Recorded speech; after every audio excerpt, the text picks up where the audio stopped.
If you think weddings are all about love and joy, wait until you see what happened to my daughter. I used to believe that a wedding was the happiest day in a mother's life, a day when all the years of nurturing, guiding, and loving your child culminate in a celebration of new beginnings. But as I stood at the edge of the crowded reception hall, my heart pounding in my chest, I realized how quickly that joy could turn to dread. The air was thick with laughter and the clinking of glasses, but beneath the surface, I sensed something was terribly wrong. I watched my daughter, radiant in her white dress, her smile so bright it could light up the darkest room. She was surrounded by friends and family, her new husband beaming at her side. But I couldn't shake the feeling that a storm was brewing. There were whispers, furtive glances exchanged between her in-laws, a coldness in their eyes that sent a chill down my spine. I tried to convince myself it was just nerves, that I was overthinking, but deep down, I knew better. As the evening unfolded, I caught snippets of conversation, fragments of laughter that didn't quite reach the eyes. I saw the way her mother-in-law leaned in close to her husband, their heads together, their smiles too sharp, too rehearsed. My instincts screamed at me to pay attention, to be ready. I had always promised myself I would protect my daughter from harm, but I never imagined I'd have to do it on her wedding day. The music swelled, and the master of ceremonies called for everyone's attention. My daughter's in-laws took center stage, their voices ringing out with a forced cheerfulness that made my skin crawl. I gripped the edge of the table, my breath caught in my throat. Something was about to happen, something that would change everything. And as I looked at my daughter, blissfully unaware, I knew I had to act before it was too late. My name is Farah, and for as long as I can remember, my world has revolved around my daughter, Aisha. She was my only child, the light of my life, and the reason I found the strength to keep going after my husband passed away a decade ago.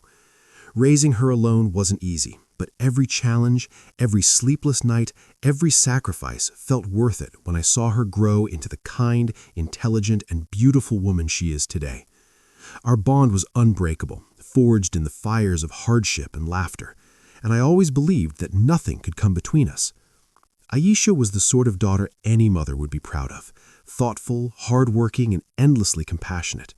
She had a quiet strength about her, a gentle way of seeing the best in people, even when they didn't deserve it.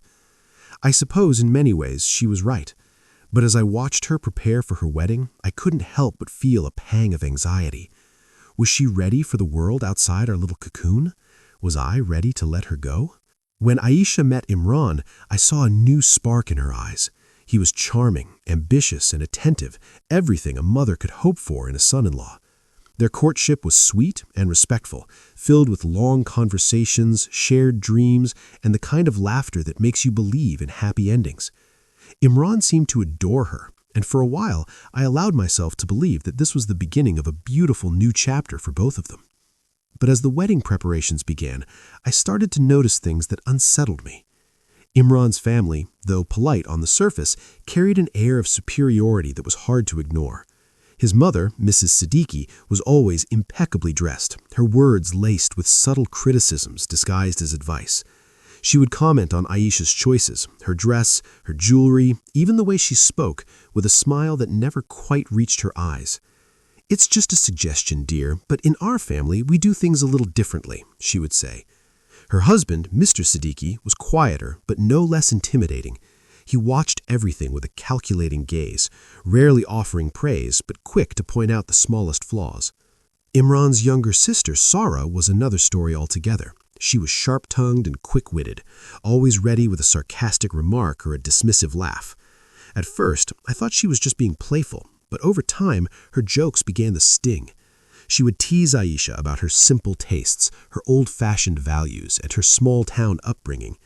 Aisha, ever the peacemaker, would laugh it off, insisting that Sara didn't mean any harm. But I could see the hurt in her eyes, the way she would retreat into herself after each encounter. Despite these warning signs, Aisha remained optimistic. She believed that love could bridge any gap, that with time she would win over Imran's family. I admired her hopefulness, but I couldn't shake the feeling that we were walking on thin ice. Every family has its quirks, I told myself. Maybe I was just being overprotective, seeing shadows where there were none. Still, there were moments that made my heart ache. Like the time Mrs. Siddiqui insisted on changing the wedding menu, dismissing the dishes Aisha and I had chosen as too ordinary. Or when Sarah made a snide comment about the modest gold set I had saved up for years to buy for Aisha, suggesting that real brides wear diamonds. Imran, to his credit, tried to mediate, but he often seemed caught between loyalty to his family and his love for Aisha. He would reassure her with gentle words and promises, but I could see the strain in his eyes. As the wedding day approached, the tension in the air became almost palpable. Our home, once filled with laughter and excitement, now echoed with whispered conversations and forced smiles. Aisha tried to keep the peace, determined to make everyone happy, but I could see the toll it was taking on her. She grew quieter, more withdrawn, her bright spirit dimmed by the constant pressure to please.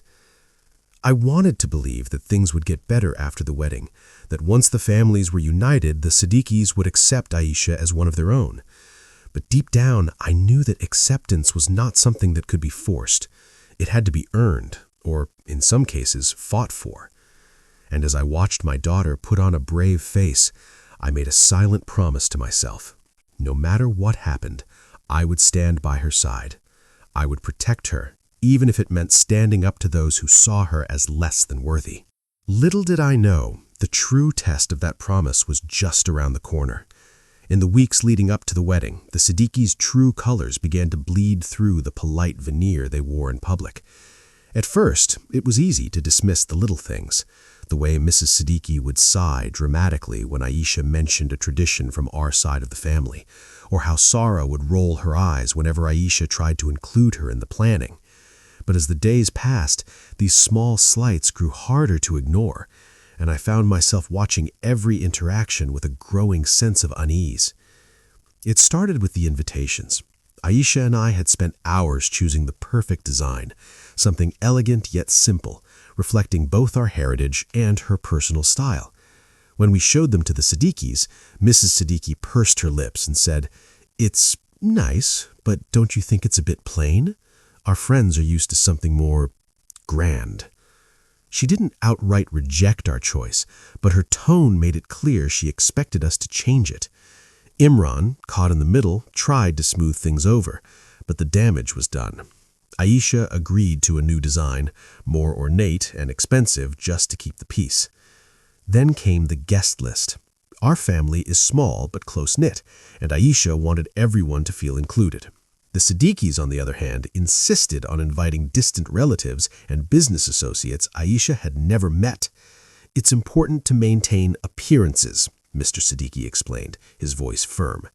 "People will talk if certain names are missing." I could see Aisha's discomfort, but she nodded, not wanting to cause a scene. I wanted to speak up, to remind them that this was her day, but Aisha squeezed my hand under the table, silently pleading with me to let it go. The closer we got to the wedding, the more obvious the divide became. At the Mendi, Mrs. Siddiqui arrived late, her entrance grand and disruptive. She barely acknowledged our relatives, instead gathering her own circle and making pointed comments about the decorations. "It's charming," she said, her eyes scanning the room, "but I suppose it's what you'd expect from a smaller family." Sarah, meanwhile, spent the evening glued to her phone, only looking up to make sarcastic remarks about the music or the food. "Is this really what you wanted, Aisha?" she asked loudly at one point, drawing uncomfortable glances from our guests. Imran tried to be supportive, but I could see the strain on his face. He was constantly pulled in two directions, trying to appease his family while reassuring Aisha. "Don't worry," he whispered to her during a quiet moment. "They'll come around. Just give them time." But I could see the doubt flicker in Aisha's eyes. She wanted so badly to believe him, to believe that love and patience would win the Siddiquis over. I wished I could share her optimism, but my instincts told me otherwise. The real turning point came during the final dress fitting. Aisha had chosen a beautiful traditional outfit, delicate embroidery, soft colors, a perfect blend of modern and classic. When Mrs. Siddiqui saw it, she forced a smile and said, "It's lovely, but don't you think it's a bit understated? Brides in our family usually wear something more impressive. Then she proceeded to pull out a heavily embellished dress she had brought just in case, insisting that Aisha try it on. The implication was clear. Our choices were never quite good enough. Aisha tried to laugh it off, but I could see the hurt in her eyes. She changed into the Siddiqui's dress, standing stiffly as Mrs. Siddiqui and Sarah gushed about how stunning she looked. I wanted to scream, to tell them to stop trying to mold my daughter into someone she wasn't. But Aisha caught my eye in the mirror, her expression pleading for me to stay calm. I swallowed my anger, but inside, a storm was brewing. As the wedding day drew nearer, the Siddiqui's passive-aggressive behavior only intensified. They questioned every decision, undermined every choice, and made it clear that in their eyes, Aisha would never quite measure up. They were careful never to say anything outright cruel, but their disapproval hung in the air like a thick fog, suffocating any joy we tried to create. I began to notice the way they would exchange glances when Aisha spoke, the way their conversations would pause when I entered the room. There were whispered phone calls, closed doors, and sudden silences that made my skin crawl. I tried to convince myself I was imagining things, that I was just being overprotective. But deep down, I knew something was off. One evening, as I was leaving the Siddiqui's house after a planning meeting, I overheard Mrs. Siddiqui and Sarah talking in the hallway. Their voices were low, but the words were unmistakable. "She's not one of us," Sarah said, her tone dripping with disdain. "Just wait until the wedding. She'll see where she really stands." Mrs. Siddiqui laughed softly, a sound that sent chills down my spine. "Let her have her moment. It won't last." I stood frozen, my heart pounding in my chest. In that moment, any lingering hope I had that things would improve vanished. I realized that the Siddiquis had no intention of welcoming Aisha into their family.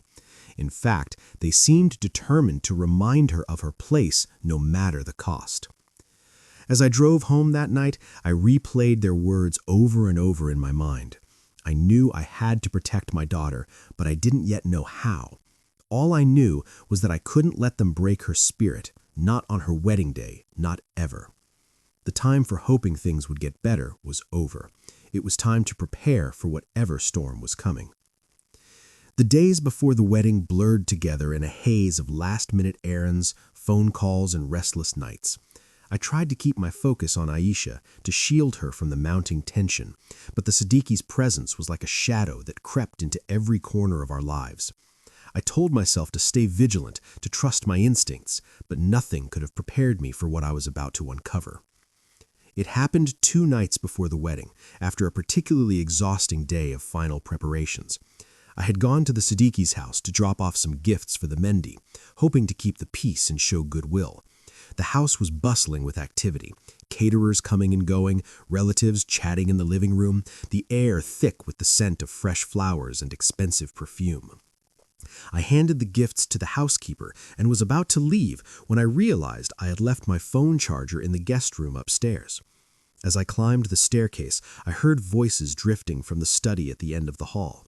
The door was slightly ajar, and I recognized Mrs. Siddiqui's sharp, clipped tone. "Everything is set for the reception, right?" she asked. "I don't want any surprises." There was a pause, then Sarah's voice, low and conspiratorial. "Don't worry, Mama. I've spoken to the DJ. He knows exactly what to do. When it's time for the speeches, he'll play the video. Everyone will see what kind of girl Aisha really is." My heart stopped. I pressed myself against the wall, straining to hear every word. "And Imran?" Mrs. Siddiqui asked. "He won't interfere?"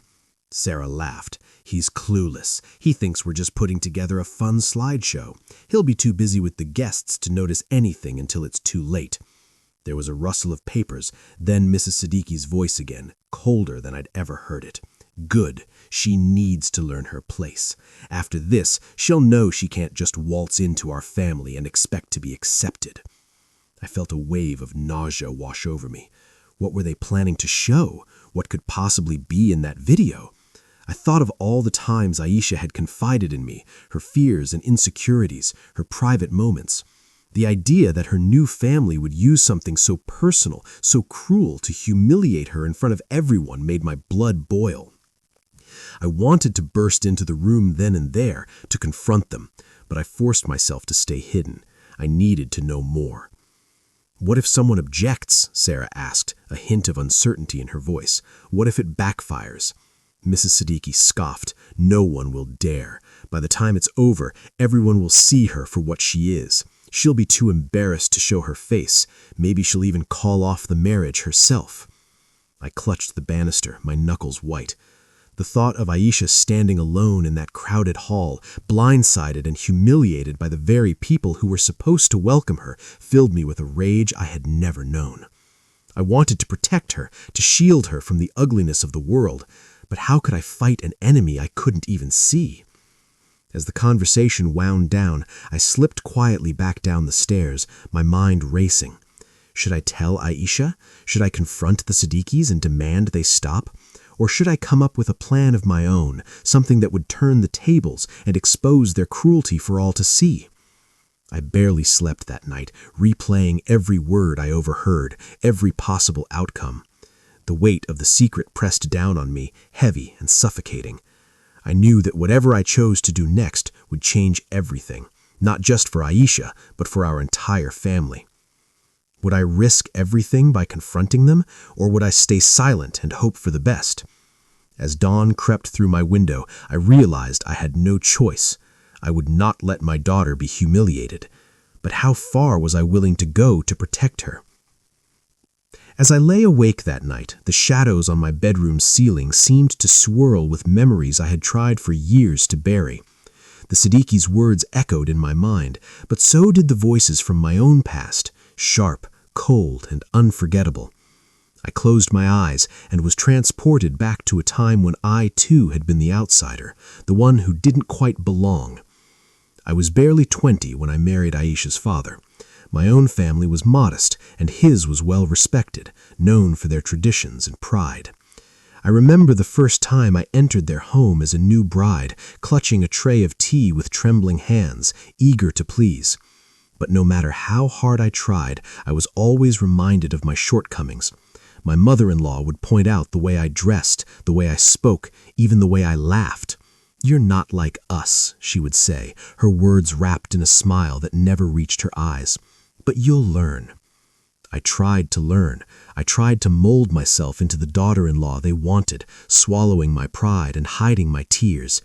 But the more I gave, the more they took. There was the time they forgot to invite my parents to a family celebration, leaving me to make excuses for their absence. Or the time my sister-in-law spread a rumor about me, whispering in corners, until even my husband began to doubt my intentions. I remember the humiliation of standing in a room full of people, feeling their eyes on me, their judgment heavy and unspoken. The worst was the day my husband, pressured by his family, accused me of not being good enough. I can still feel the sting of those words, the way they hollowed me out from the inside. I spent years trying to prove myself, to earn a place in their hearts, but it was never enough. When my husband died, I was left alone, carrying the weight of their disapproval and my own shattered confidence. But I survived. I rebuilt my life, piece by piece, for Aisha's sake. I promised myself that I would never let her feel the way I had felt, small, unwanted, less than. I taught her to be strong, to value herself, to never let anyone define her worth. And yet, as I watched her walk the same path I had once walked, I realized how easily history could repeat itself. The pain of my own humiliation had never truly faded, but it had become a source of strength. It was a reminder of what I had endured and what I would never allow my daughter to endure.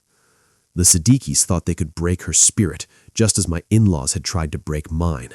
But they didn't know me. They didn't know the fire that burned inside me, forged in the crucible of my own suffering. Lying there in the darkness, I felt my resolve harden. I would not let Aisha become another casualty of pride and cruelty. I would fight for her, protect her, and show her that she was worthy of love and respect, no matter what anyone else said.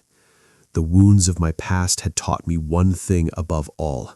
A mother's love is a force that cannot be underestimated, and I was ready to do whatever it took to keep my daughter safe. The morning after my discovery, I moved through the house like a ghost, my mind a storm of worry and indecision. Every time I looked at Aisha, my heart twisted with fear and love. She was sitting at the kitchen table, sipping her tea, her eyes bright with anticipation for the wedding. She had no idea what was coming.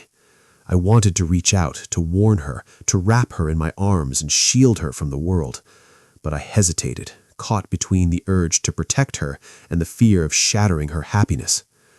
I replayed the conversation I had overheard again and again, searching for some detail I might have missed, some clue that would make the right path clear. Should I tell Aisha the truth?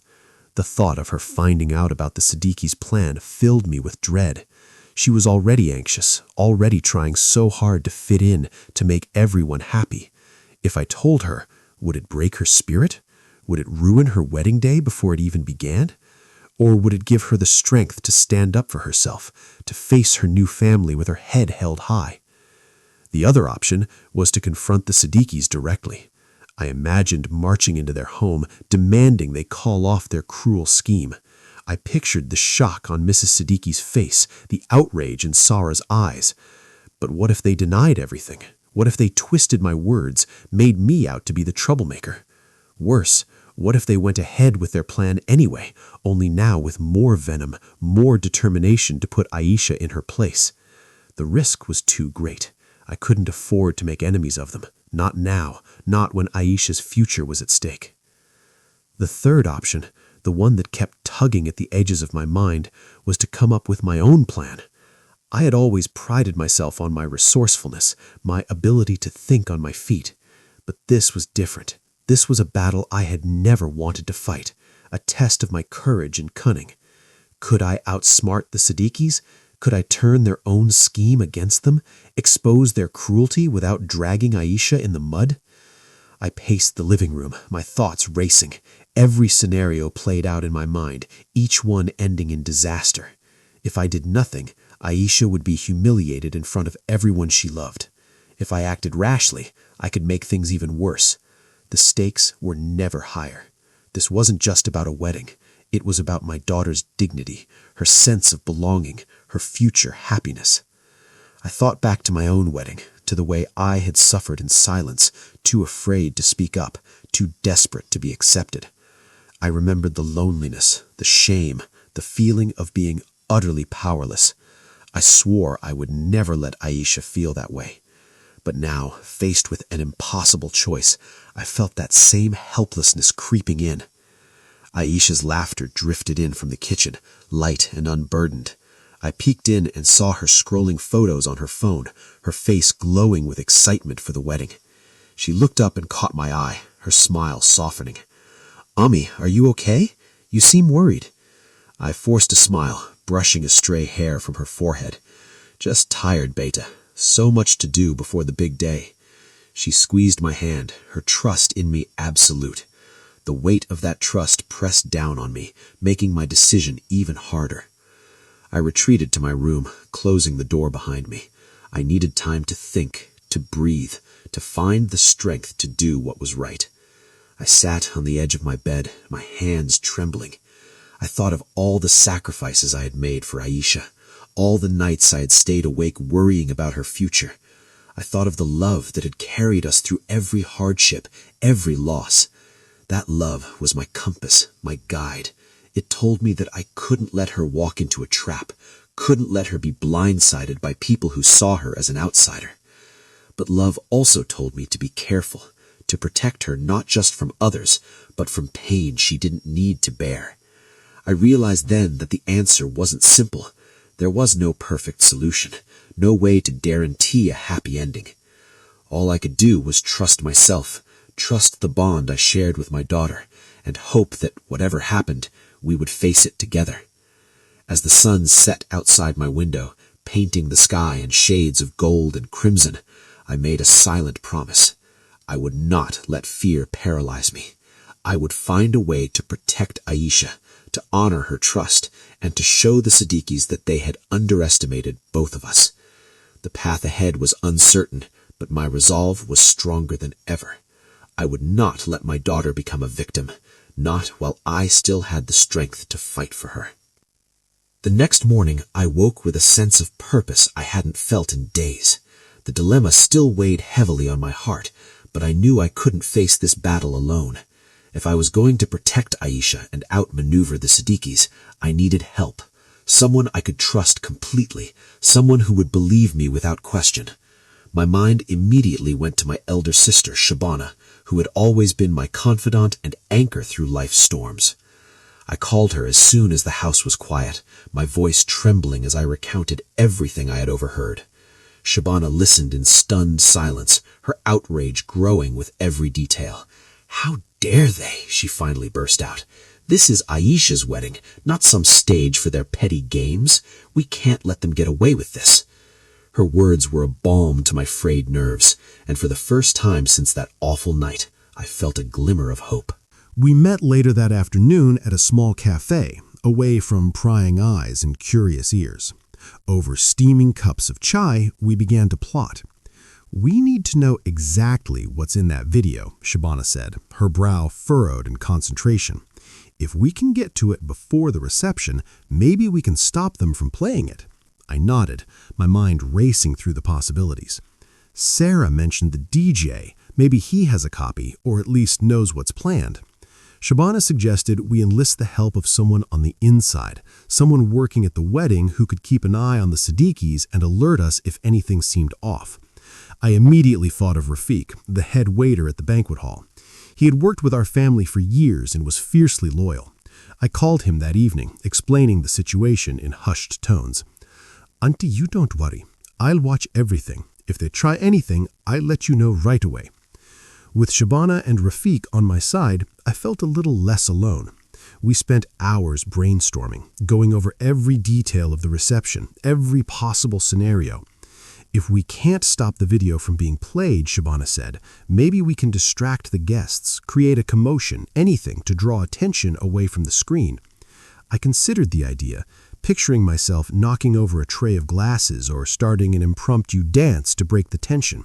It was risky, but better than letting the Siddiquis have their way. We also discussed the possibility of confronting the DJ directly. "If we can convince him not to play the video, maybe we can avoid a scene altogether," I said. Shabana agreed, but warned me to be careful. If the Siddiquis find out we're onto them, they might change their plan or do something even worse. The thought sent a chill down my spine, but I knew she was right. We had to be smart, subtle, and above all, united. As the day wore on, I found myself growing more determined. The fear that had paralyzed me was slowly being replaced by resolve. I realized that I wasn't just fighting for Aisha. I was fighting for every woman who had ever been made to feel small, every daughter who had ever been told she wasn't enough.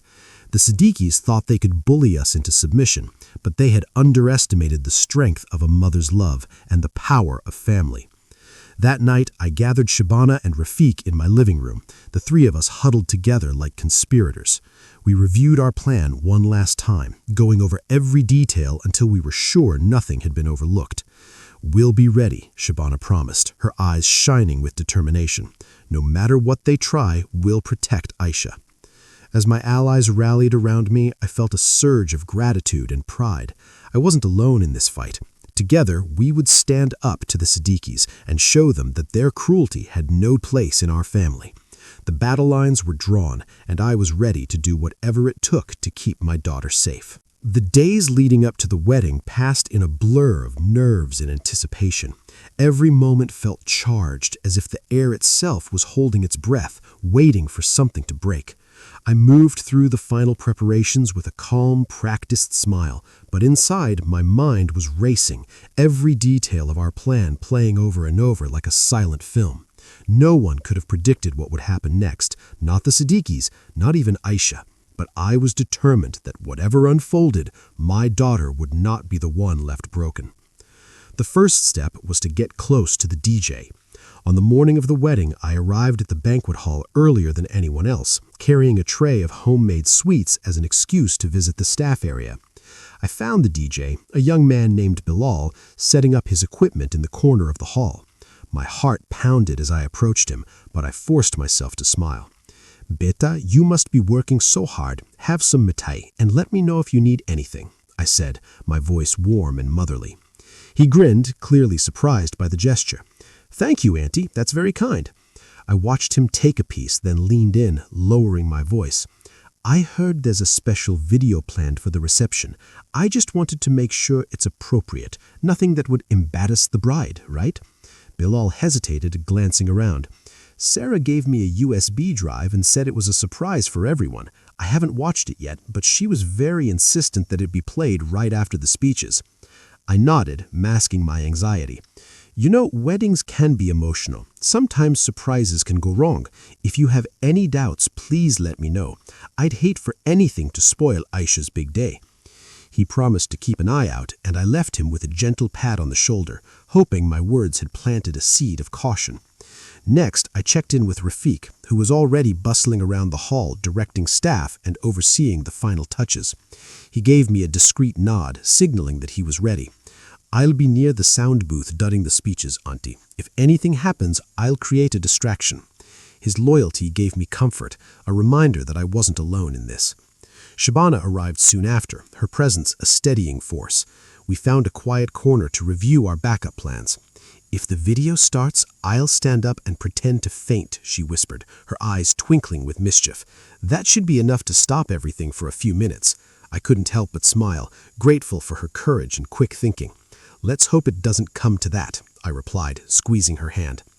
As the guests began to arrive, the hall filled with laughter, music, and the clinking of glasses. Aisha looked breathtaking, her face glowing with happiness and nerves. I watched her move through the crowd, greeting relatives and friends, her smile never faltering. I wanted to tell her everything, to warn her about the storm brewing just beneath the surface, but I held back. She deserved to enjoy her day, to feel loved and celebrated, not burdened with fear. The Siddiquis arrived in a flurry of expensive silk and forced smiles. Mrs. Siddiqui swept into the hall, her eyes scanning the room with practiced precision. Sarah followed close behind, clutching her designer purse and whispering to the DJ. I watched them carefully, noting every gesture, every glance. They looked so confident, so certain of their control. They had no idea that their plan was already unraveling. As the ceremony began, I moved through the crowd, checking in with my allies and making sure everyone was in place. Rafiq gave me a discreet nod from across the room. Shabana mingled with the guests, keeping an eye on the Siddiquis. Bilal, the DJ, looked nervous, glancing at me every so often as if seeking reassurance. The speeches began, each one more emotional than the last. Imran's father spoke of family honor and tradition, his words heavy with unspoken expectations. Aisha's best friend shared childhood memories, her voice trembling with affection. When it was my turn, I stood before the crowd, my heart pounding. I spoke of love, resilience, and the power of standing together in the face of adversity. I looked at Aisha, her eyes shining with tears, and silently promised her that she would never stand alone. As the applause faded, Sarah made her way to the DJ booth, her expression triumphant. She handed Bilal the USB drive, whispering instructions. My pulse quickened. This was the moment we had been preparing for. I caught Rafiq's eye, and he nodded, ready to act at a moment's notice. Bilal hesitated, glancing at me, then at the USB in his hand. He plugged it in, his fingers trembling. The screen behind the stage flickered to life, and a hush fell over the room. I held my breath, every muscle in my body tensed for action. But just as the video was about to start, Rafiq stumbled forward, knocking over a tray of glasses with a loud crash. The sound shattered the silence, and all eyes turned to the commotion. Shabana rushed to his side, calling for help, her voice rising in panic. The guests surged forward, crowding around the scene, their attention diverted from the screen. In the chaos, I slipped behind the DJ booth and leaned in close to Bilal. "Now, Beta," I whispered urgently. "Don't play it. Please." He looked at me, uncertainty warring with duty, then nodded and quickly ejected the USB. The screen went dark, and the moment passed. Sarah stormed over, her face flushed with anger. "What's going on? Why isn't the video playing?" she demanded. Bilal shrugged, feigning confusion. "There was a technical issue. I'll try again later." Mrs. Siddiqui glared at me, suspicion flickering in her eyes, but I met her gaze with calm defiance. As the guests returned to their seats, the atmosphere shifted. The Siddiquis' confidence wavered, their plan foiled for now, but I knew this wasn't over. They would try again, perhaps in another way, at another moment. The battle was far from won, but for the first time, I felt hope. We had bought Aisha time, and with every passing minute, our resolve grew stronger. No one could have predicted what would happen next. The Siddiquis thought they held all the cards, but they had underestimated the power of a mother's love and the strength of a family united against cruelty. The night was far from over, and I was ready for whatever came next. The morning of the wedding dawned bright and golden, sunlight streaming through the curtains as if blessing the day itself. Our home was alive with the sounds of laughter, the rustle of silk, and the scent of jasmine and rose petals. Aisha's friends fluttered around her, pinning her dupatta just so, adjusting her bangles and fussing over every detail. I watched her from the doorway, my heart swelling with pride and a bittersweet ache. She looked ethereal, her eyes shining with hope and nerves, her smile as radiant as the first day I held her in my arms. The house was a whirlwind of activity, relatives arriving with gifts and blessings, children darting between rooms, and the kitchen bustling with the final preparations for the feast. Shabana moved through the chaos with practiced ease, making sure every detail was perfect, her presence a steady anchor for us all. I caught her eye, and she gave me a reassuring nod, a silent reminder that we were in this together. As the time for the ceremony approached, the cars lined up outside, gleaming in the sunlight, ready to carry us to the banquet hall. The drive was a blur of excitement and nerves, Aisha's henna'd hands trembling in her lap as she gazed out the window. I squeezed her hand, whispering words of comfort and love, trying to steady her heart as well as my own. The banquet hall was transformed into a vision of elegance, white and gold drapes cascading from the ceiling, tables adorned with fresh flowers and flickering candles, the air humming with anticipation.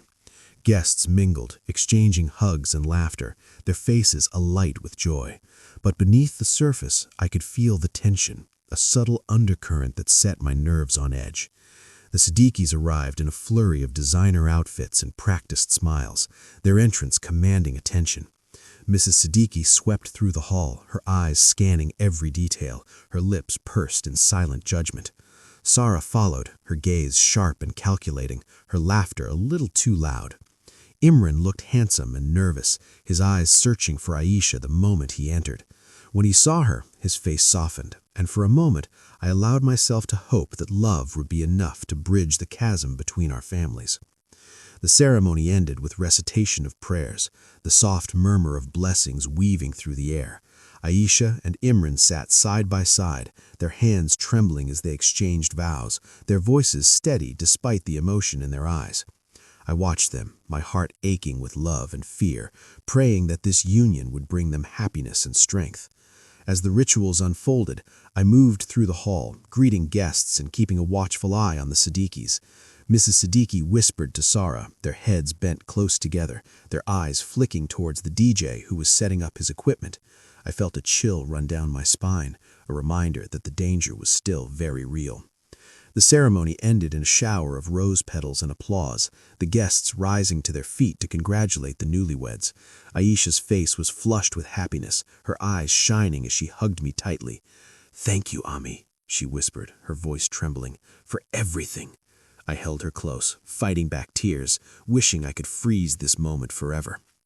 The reception began in earnest, the hall filling with music and laughter as guests found their seats and the feast was served. Platters of biryani, kebabs, and sweets were passed around, the air thick with the aroma of spices and celebration. Toasts were raised, stories shared, and the dance floor filled with swirling colors and joyous laughter. But even as I smiled and mingled, my mind was on high alert. I watched as Sarah slipped away from the table, making her way towards the DJ booth.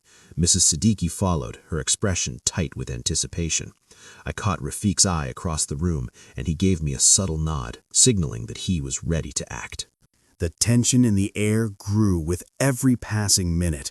I could see the Siddiquis growing restless, their eyes darting between the stage and the crowd, waiting for the perfect moment to strike. I felt my heart pounding in my chest, my palms slick with sweat. Every laugh, every clink of a glass, every flicker of the lights felt like a countdown to disaster. Aisha, blissfully unaware, moved through the crowd, her laughter ringing out like music. She danced with her friends, posed for photos, and accepted compliments with grace. Imran hovered nearby, his love for her evident in every glance, every gentle touch. I watched them, my heart aching with the knowledge of what was being planned behind their backs. As the evening wore on, the master of ceremonies called for everyone's attention. The lights dimmed and a hush fell over the room. The Siddiquis exchanged triumphant glances, their plan about to come to fruition. I felt the world slow to a crawl, every second stretching into eternity. The DJ stepped up to the microphone, his voice echoing through the hall. "Ladies and gentlemen, we have a special surprise for the bride and groom." The words hung in the air, heavy with promise and threat. I saw Sarah's lips curl into a satisfied smile, Mrs. Siddiqui's eyes gleaming with anticipation. I took a deep breath, steeling myself for what was to come. The moment we had been dreading was here. The Siddiquis were ready to execute their plan, to humiliate my daughter in front of everyone she loved. But they didn't know that we were ready too. The battle lines were drawn, and the next few moments would decide everything. As the screen flickered to life and the guests leaned forward in anticipation, I whispered a silent prayer. Whatever happened next, I would not let Aisha face it alone. The wedding had begun, but the real test of love, loyalty, and courage was only just unfolding.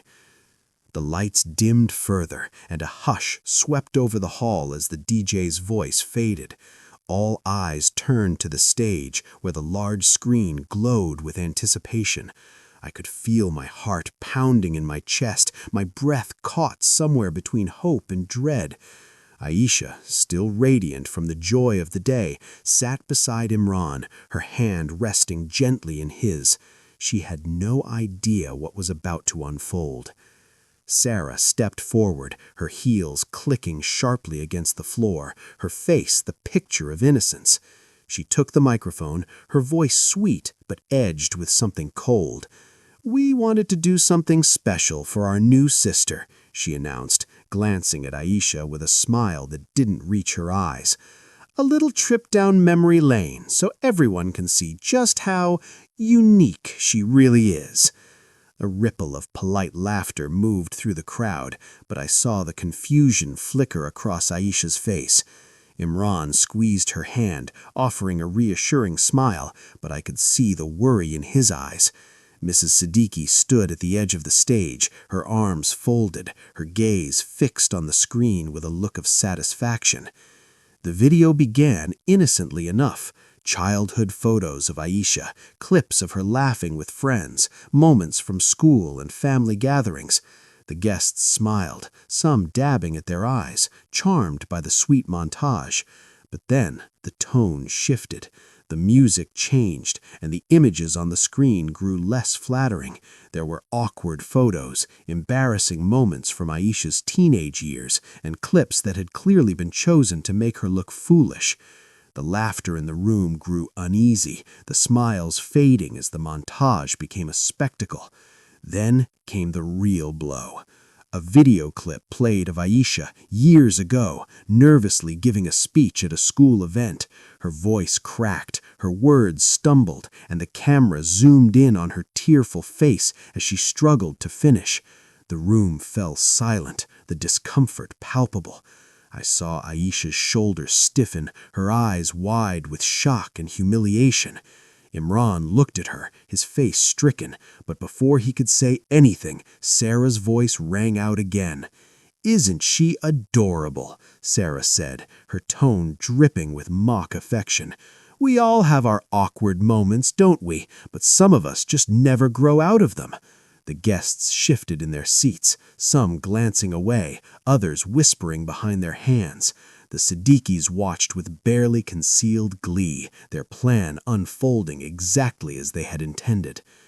I felt a surge of anger and protectiveness rise within me. My daughter, who had always carried herself with grace and dignity, was being reduced to a punchline in front of everyone she loved. I saw the pain in her eyes, the way she tried to hold back tears, her hands trembling in her lap. For a moment, I was transported back to my own days of humiliation, the sting of being made to feel small and unworthy. But this time, I refused to let it happen. As the video ended, the room was silent. The applause that followed was hesitant, awkward, and forced. Aisha sat frozen, her face pale, her eyes shining with unshed tears. Imran turned to her, his voice low and urgent.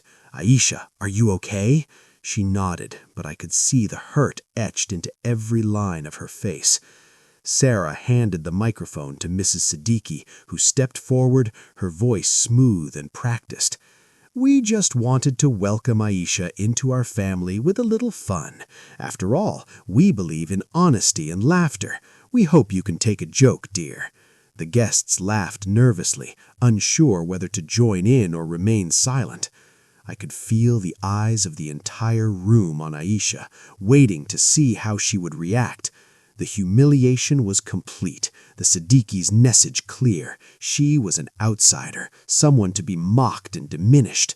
My hands clenched into fists, my resolve hardening with every passing second. But before I could move, Shabana stood up from her seat, her voice ringing out clear and strong. "Enough," she said, her tone leaving no room for argument. The room fell silent again, all attention shifting to her. "This isn't a joke. This is cruelty, plain and simple, and I think everyone here knows it." A murmur rippled through the crowd, some guests nodding in agreement, others looking away in embarrassment. I rose to my feet, my voice steady despite the storm raging inside me. "Aisha has always carried herself with dignity and kindness, even in the face of adversity. If this is your idea of a welcome, then perhaps you should reconsider what it means to be a family." Imran stood as well, his face flushed with anger.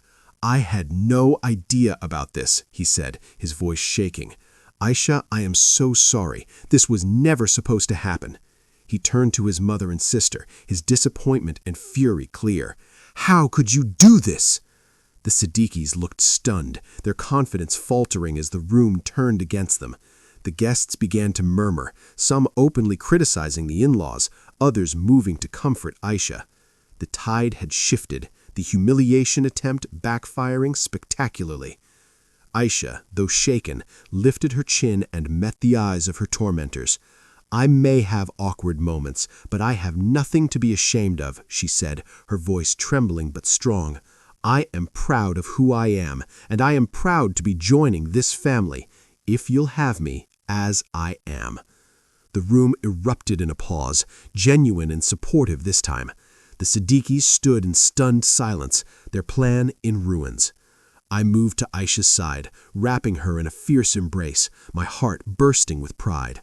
The moment had been tense, emotional, and public, but it had revealed the true strength of my daughter and the love that surrounded her. As the applause for Aisha's brave words faded, a heavy silence settled over the hall. The Siddiquis stood frozen, their faces a mixture of shock and indignation, while the guests exchanged uneasy glances. I could feel the tension in the air, thick and electric, as if everyone was waiting for someone to make the next move.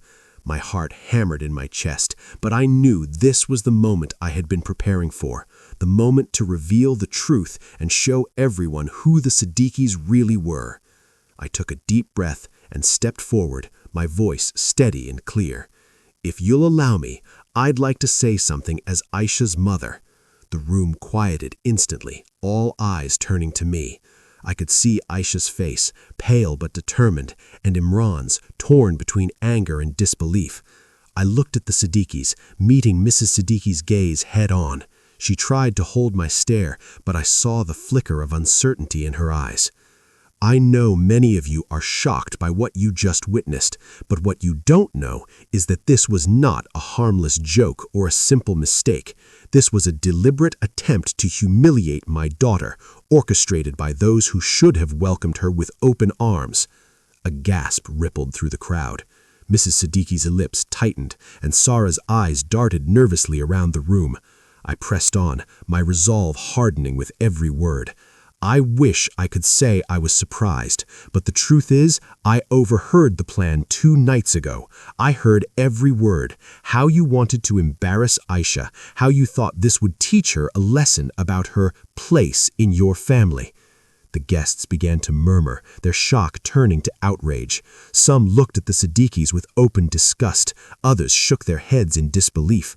I saw Rafiq, the head waiter, standing near the back, his arms crossed and his expression grim.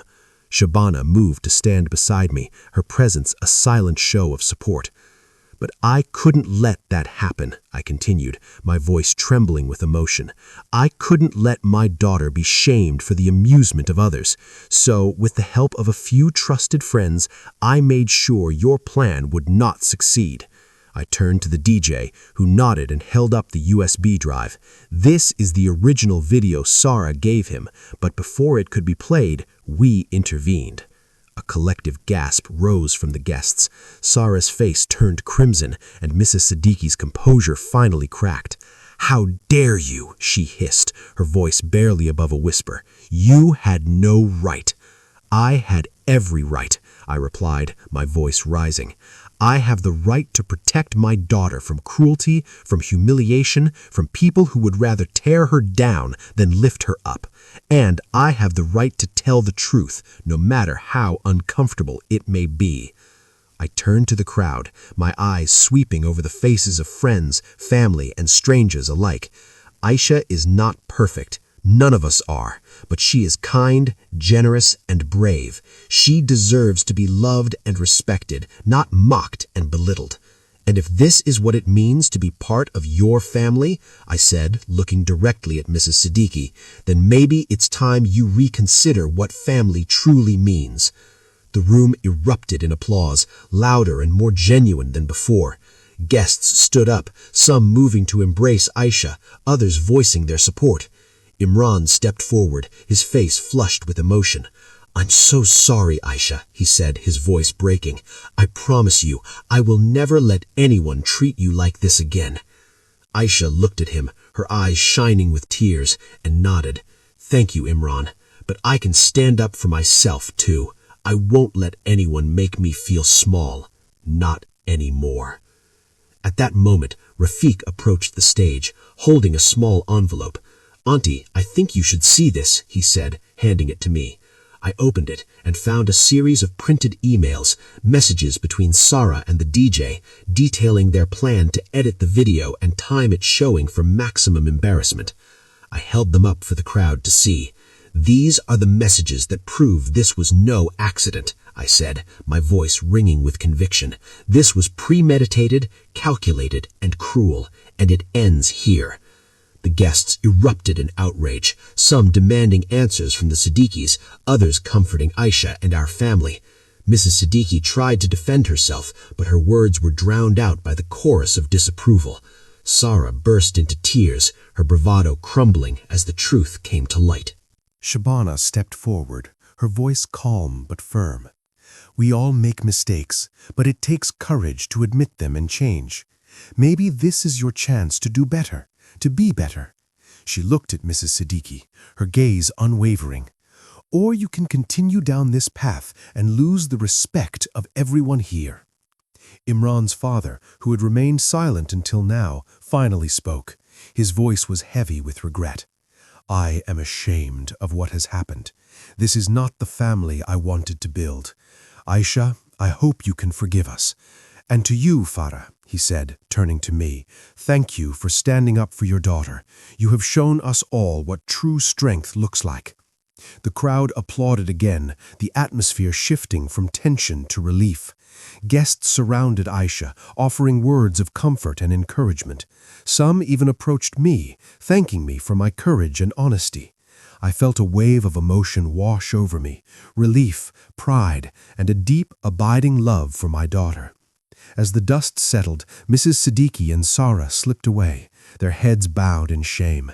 Imran stayed by Aisha's side, his arm around her shoulders, his love and support clear for all to see.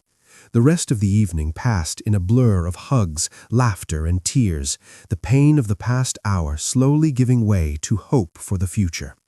In the end, the truth had come out and justice had been served, not through anger or revenge, but through courage, unity, and love. The Siddiqui's cruelty had been exposed, and Aisha had emerged stronger than ever, surrounded by people who truly cared for her. As I looked around the hall, at the faces of friends and family united in support, I knew that we had turned the tables. We had shown everyone that dignity and kindness would always triumph over cruelty and pride. And as I held Aisha close, I whispered in her ear, "You are never alone. Not now, not ever." The crowd's reaction was overwhelming. Cheers, applause, and a renewed sense of celebration. The wedding, once threatened by malice, had become a testament to resilience and the unbreakable bond between a mother and her daughter. The Siddiqui's plan had failed, and in its place a new beginning had rooted, one built on truth, love, and the courage to stand up for what is right. The hall, once filled with the hum of celebration, now buzzed with a different kind of energy, one of outrage, disbelief, and whispered conversations.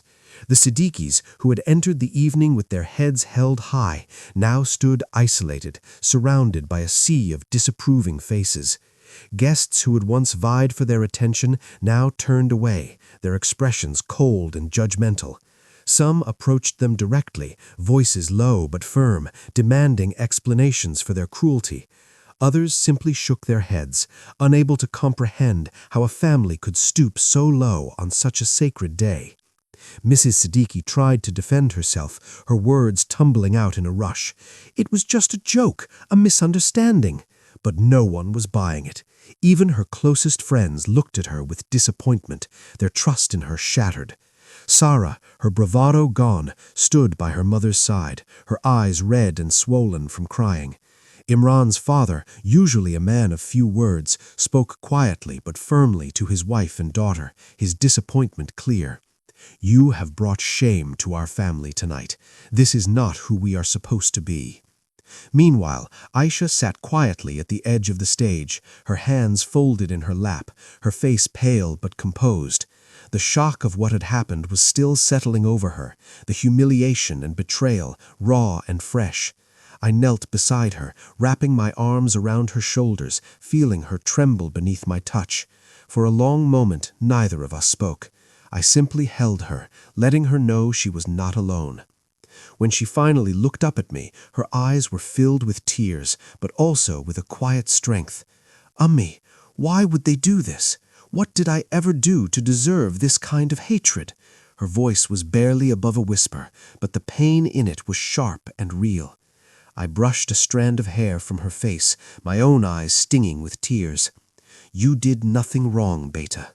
Sometimes people hurt others because of their own insecurities, their own fears. It has nothing to do with you and everything to do with them. You are brave, and you handled yourself with more grace than I could ever have hoped for." She leaned into me, her head resting on my shoulder. "I tried so hard to make them like me. I thought if I was good enough, they would accept me." Her words broke my heart, but I knew this was a lesson she needed to learn, not about her own worth, but about the limits of trying to please those who refuse to see your value. "You are more than enough, Aisha," I whispered fiercely. "You don't need anyone's approval to know your own worth. You stood up for yourself tonight, and you showed everyone what true dignity looks like. I am so proud of you." Around us, the mood in the hall began to shift. Guests who had witnessed the ordeal came forward, offering words of comfort and support. Some hugged Aisha, others simply squeezed her hand or offered a kind smile. Imran joined us, kneeling beside Aisha and taking her hand in his. "I'm so sorry," he said, his voice thick with emotion. "I never wanted this for you. I promise, Things will be different from now on." Aisha looked at him, searching his face for sincerity. "I need to know that you're with me, Imran. Not just today, but always. I can't go through life feeling like I'm not good enough for your family." Imran nodded, his grip tightening. "You are my family now. I will stand by you no matter what, and I will make sure my mother and sister understand that too." As the evening wore on, the Siddiquis quietly slipped out of the hall, their heads bowed, their pride in tatters. The guests returned to their celebrations, but the atmosphere was different, warmer, more genuine, as if a great weight had been lifted. The ordeal had brought out the best in some and revealed the worst in others, but through it all, Aisha had emerged stronger, surrounded by love and support. I held her close, my heart full of pride and relief. The pain of the night would linger, but so would the lessons learned. In the end, we had faced the storm together, and come through it not just unbroken, but unbowed. The wedding hall had emptied, the last of the guests offering their blessings and quietly departing, leaving behind only the soft glow of the lights and the lingering scent of roses.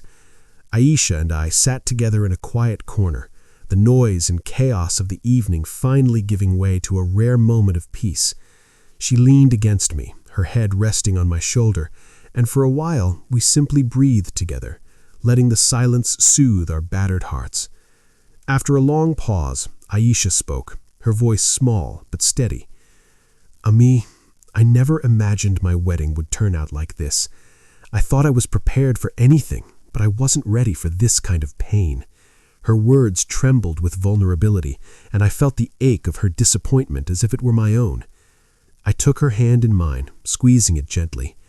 "No one is ever ready for betrayal, Beta, especially not from those who are supposed to become your family.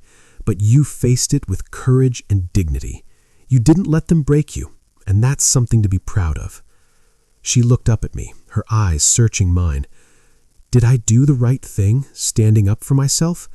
Part of me wonders if I should have just stayed quiet, let it pass, tried harder to fit in. I shook my head, brushing a tear from her cheek. "You did exactly what you needed to do. There is no honor in letting others walk over you, no peace in pretending to be someone you're not.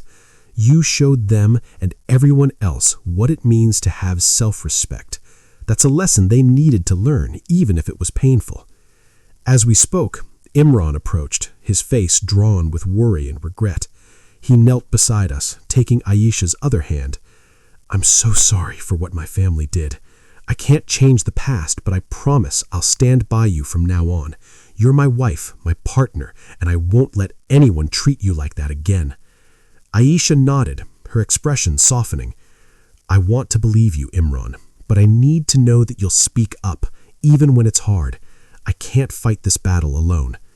He met her gaze, his voice firm. "You won't have to. I've already spoken to my mother and Sarah. They know what they did was wrong, and they're going to apologize to you and to your family. If they can't accept you for who you are, then they'll have to answer to me."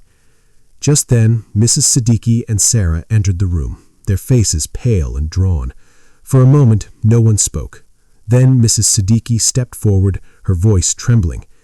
"Aisha, Farah, I am sorry. I let my pride and my fears get the better of me. I thought I was protecting my family traditions, but I see now that I was only hurting you. I hope you can forgive me." Sarah, her eyes red from crying, nodded. "I'm sorry too, Aisha. I was jealous, and I took it out on you. I never meant for things to go so far." Aisha listened, her face unreadable. After a moment, she spoke, her voice calm but resolute. "I appreciate your apology, but forgiveness isn't just words, it's actions. If we're going to move forward, things have to change. I won't accept anything less than respect." Mrs. Siddiqui nodded, her tears glistening in her eyes. "You have my word. I will do better. We both will." The moment was heavy with emotion, but also with hope. For the first time, I saw the possibility of healing, of a new beginning built on honesty and mutual respect. The wounds of the night would not disappear overnight, but the first steps towards reconciliation had been taken. As the in-laws left, Aisha turned to me, her eyes shining with relief and exhaustion. "Thank you, Ami, for believing in me, for fighting for me, even when I couldn't fight for myself." I hugged her tightly, my heart full. "Always, Betha. That's what mothers do. We stand by our children no matter what." In that quiet, sacred moment, I knew we had come through the fire together. The pain, the humiliation, the confrontation, it had all led us here to a place of truth and strength. We had faced the worst and found in each other the courage to begin again. The days that followed the wedding were quieter, but they carried a different kind of energy, one of healing, reflection, and cautious hope. The ordeal of that night had left its mark on all of us, but it had also stripped away the illusions and forced us to confront the truth about what it meant to be a family. For Aisha and Imran, it was the beginning of something new, something stronger than either of them had imagined when they first dreamed of their life together. Aisha moved into her new home with a sense of resolve I had never seen in her before. She was gentle, as she had always been, but now there was a firmness in her voice, a quiet confidence in the way she carried herself. She and Imran sat together and talked openly about boundaries, what was acceptable, what was not, and how they would support each other if those lines were ever crossed again. Imran listened, truly listened, and promised to stand by her, not just in words, but in action. The Siddiqui household felt the change as well. Mrs. Siddiqui, humbled by the events of the wedding, made a genuine effort to reach out to Aisha. She invited her to join in family traditions, but this time she asked for Aisha's input, respecting her choices and opinions. Sarah, too, was different, quieter, more thoughtful, and sometimes even seeking Aisha's advice on small matters. There were awkward moments, of course, and the wounds did not heal overnight, but there was a new willingness to try, to listen, and to grow. Imran's father became a quiet ally, often stepping in to mediate and ensure that old patterns did not return. He encouraged open conversations at the dinner table where everyone was invited to share their thoughts and feelings. Slowly, the atmosphere in the house shifted from one of silent judgment to one of cautious acceptance and eventually genuine warmth. Aisha and Imran built their own routines, carving out time for each other amidst the demands of family life. They went for evening walks, cooked meals together, and created small rituals that were theirs alone. Aisha found joy in decorating their room, filling it with laughter, books, and the scent of fresh flowers. Imran, true to his word, stood by her side, gently but firmly reminding his family that Aisha was his partner, deserving of love and respect. I visited often, sometimes for tea, sometimes just to sit with Aisha and talk about everything and nothing. Each time I saw her, I was reminded of her strength, her resilience, and the love that had carried us both through the storm. She was no longer the girl who tried to please everyone at her own expense. She was a woman who knew her worth, who had faced cruelty and come out the other side with her head held high. The family dynamic had shifted, not just for Aisha and Imran, but for all of us. We learned that love is not about perfection or blind acceptance, but about honesty, respect, and the courage to stand up for what is right. The pain of the past lingered, but it no longer defined us. Instead, it became the foundation for something better, a family that was stronger, kinder, and more united than before. As I watched Aisha and Imran begin their new life together, I felt a deep sense of peace. The road ahead would not always be easy, but I knew they would face it together, with open hearts and unwavering support. And as a mother, that was all I had ever wanted for my daughter, a new beginning built on love, respect, and the hard-won wisdom of experience. Looking back, I realized that standing up for my daughter was not just about protecting her from humiliation. It was about teaching her and everyone watching that love means having the courage to fight for what is right. Family is not defined by blood or tradition alone, but by the respect and kindness we show each other, especially in the hardest moments. I am proud of Aisha, proud of the woman she has become, and grateful for the strength we found together when it mattered most. Life, I've learned, will always test our boundaries and our hearts, but as long as we stand together, no cruelty or betrayal can truly break us. Our story didn't end with that wedding night. It was only the beginning of a new chapter, one where we choose honesty, compassion, and the power to forgive. And if you thought this was dramatic, wait until you hear what happened at our next family gathering.